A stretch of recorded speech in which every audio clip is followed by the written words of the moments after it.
All right, guys, so since spring is right around the corner, I figured now would be a good time to look into the Predator and get this thing running again, because it has been sitting for almost a year now, and I just put a new battery in it right there, and now when I turn the key, it just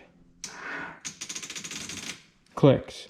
So, I mean, assuming that this new battery is actually good, I think it might be to do with this piece right here, which is right there.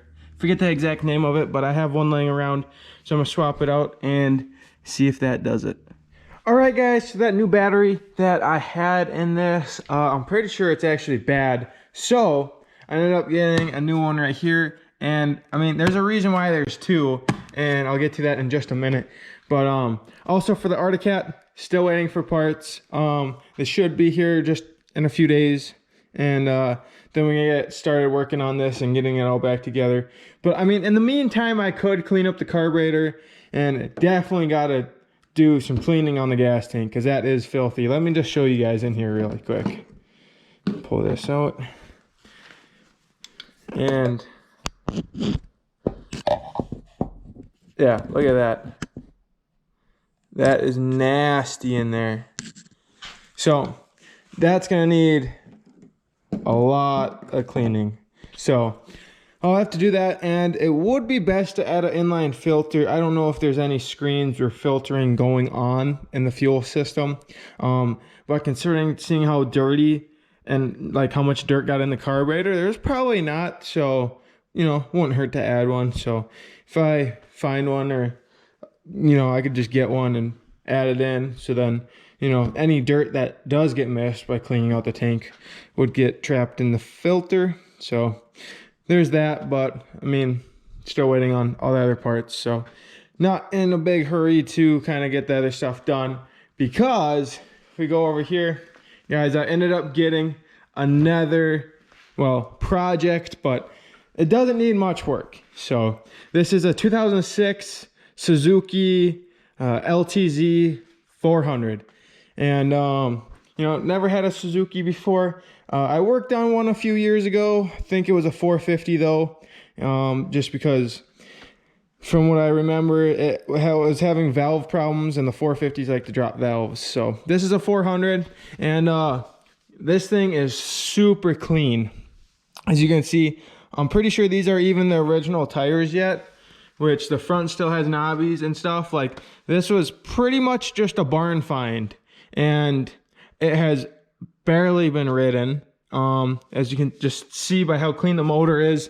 So just gotta, you know, clean out the carburetor, clean out the fuel tank, put a battery in it, change the oil, might even do, you know, a tune-up on it. And then I don't have a key, so gotta get an ignition or do something about that. And then this thing should be pretty much good to go, and then just give it a good cleaning. And yeah, so there's a new project for the channel, so you guys will see that shortly. But that is why I got two batteries. So without further ado, I'm gonna get the one battery put in this, and hopefully this thing will turn over and run now.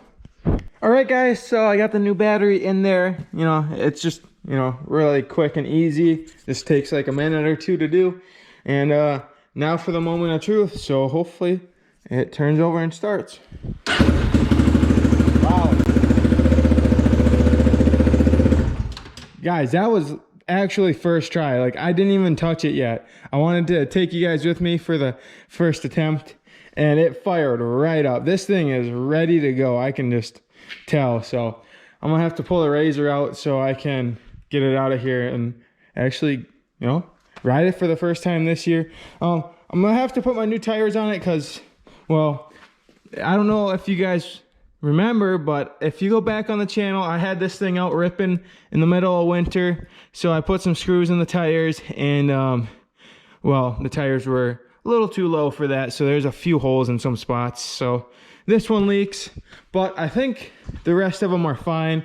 But I was just gonna replace them all anyways, because I mean, they're actually not too bad. I thought that they were more weather cracked than they are, but I mean, I guess it really only needs rears right now.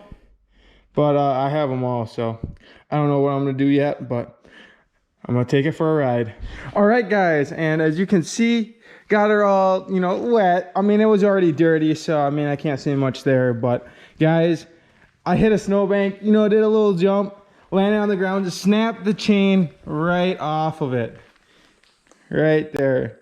So I don't know if I have any links left, because I did have to shorten this one a little bit. And I mean, if I have one left, that's great. I'll just, you know, get it all fixed. Otherwise, I mean, like, I did notice it was a little loose, but I didn't think it was gonna break right off. I guess it was a little dry too from sitting so long. I probably should have greased it. And then, as you guys can hear, I don't know if you guys can hear that, but the tire is leaking, of course. Yeah, so I'll have to get the chain fixed, and then she'll be a ripper again. All right, guys, so I found the link. It was just out where it broke, and this is the part that snapped, and then the other half still in there, and then the end of this just came off.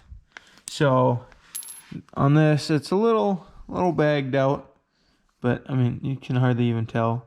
Actually, it was this other side that got a little ovaled, but I should just be able to mushroom it, or maybe even put a little weld on the end of it so it doesn't slide through.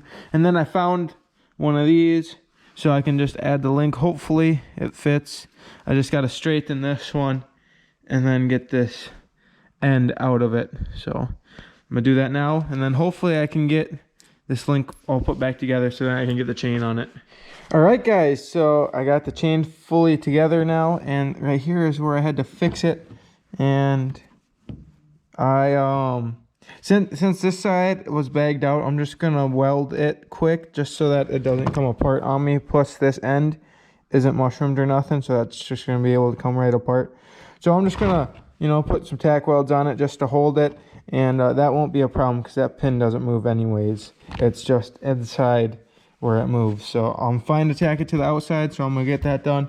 And then it does have a master link spot right here, so I'll have to take that apart, put it on, and then, you know, should be all good.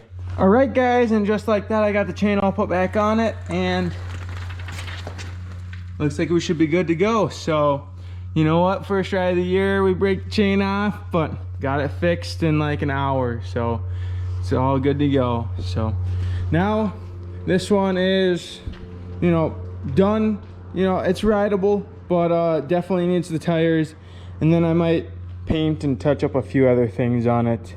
But other than that, I mean, this thing is a certified ripper, so might get to this in the next video, but I guess you guys will just have to stay tuned. So I'll catch you guys in the next one.